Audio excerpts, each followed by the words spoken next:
Ok, pessoal, continuando aqui, vamos para o módulo de estoque. O módulo de estoque ele tem o seguinte raciocínio: eu tenho os fornecedores, as categorias e os produtos. Isso aqui compõe literalmente o que entra e sai da empresa. Vamos começar com o fornecedor. Se eu vim aqui em listagem, eu tenho aqui os fornecedores com que eu trabalho. Vai chegar um momento que você vai usar um módulo de importar produtos, que seria esse aqui, ó. Por exemplo, estoque e importar produtos de uma nota fiscal. Vai facilitar muito a vida daqueles que compram e recebem o XML, o arquivo da nota fiscal eletrônica. Mas para isso, esse fornecedor tem que estar cadastrado aqui. Mas hoje agora eu vou falar apenas do cadastro de fornecedor. Então aqui eu tenho as ações básicas, ó. Eu tenho permite visualizar, trocar e excluir. Eu não posso excluir um fornecedor que tenha vínculos, que tenha produtos cadastrados, por exemplo, para não dar inconsistência do banco de dados. Então, essa é a distribuidora Brasil.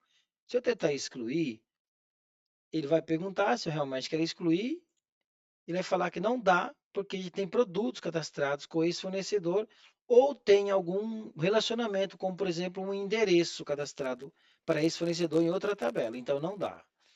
Para alterar, é o mesmo procedimento. Posso alterar os dados, normalmente os telefones, as inscrições, posso colocar uma inscrição desse fornecedor, posso colocar uma inscrição municipal, se eu quiser, o da SUFRAMA, o KNAI dele, qual o KNAI dele. E aí eu posso gravar normalmente esses dados. Se eu voltar aqui, eu tenho aqui ó, os dados que eu acabei de gravar, um contato, o endereço principal dele, tá vendo? Ó? Eu posso ter aqui o endereço, né, o principal dele, se é residência ou se não é. E aqui eu vou voltar para a listagem.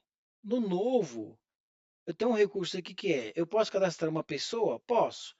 E é uma empresa. Geralmente é empresa, né? Mas eu vou colocar ali a empresa mesmo. Vou pegar um CNPJ padrão aqui, que é um da empresa pública. Quando eu der o buscar, ele vai usar um recurso interno que o sistema tem, uma API gratuita, consulta os dados desta empresa. Se você não tiver internet aqui embaixo, ele não vai impedir o cadastro. Só vai dizer que está sem conexão, você vai ter que fazer o cadastro manual. Ok? Nesse caso aqui, como tem a conexão com a internet, ele busca na Receita Federal e traz aqui. Eu posso colocar as inscrições, esses números aqui eu estou inventando, tá? Eu posso colocar o código dele do KNAI, eu posso colocar um e-mail de contato, por exemplo, ó, contato, arroba meu fornecedor, por exemplo, .com.br, e eu vou colocar os dados básicos, né? Os dados que você pode colocar do seu fornecedor. O telefone já puxou da Receita Federal, se está ativo ou não, o tipo de endereço, marca como principal, um complemento e eu vou salvar. Feito isso, eu já tenho aqui esse fornecedor. Tá vendo? Está aqui, um fornecedor, colocou direção geral, né? Mas, enfim, o que é importante aqui? Você não pode, não dá para cadastrar um produto sem que tenha o seu fornecedor, tá bom? Isso é importante. Se você não tem tantos fornecedores assim e você mesmo produz, então você tem que pôr os seus dados. Mas o cadastro é basicamente isso. Tem algumas validações, por exemplo, se eu quiser cadastrar um fornecedor e esse CNPJ aqui, ó, ele vai dizer para mim que já existe, você não pode repeti-lo, né? Isso é a validação. A mesma coisa vale para CPF, que é a mesma coisa. Se eu colocar o CPF de um fornecedor que aqui ainda não existe, ele vai deixar, mas se já existe, ele vai bloquear.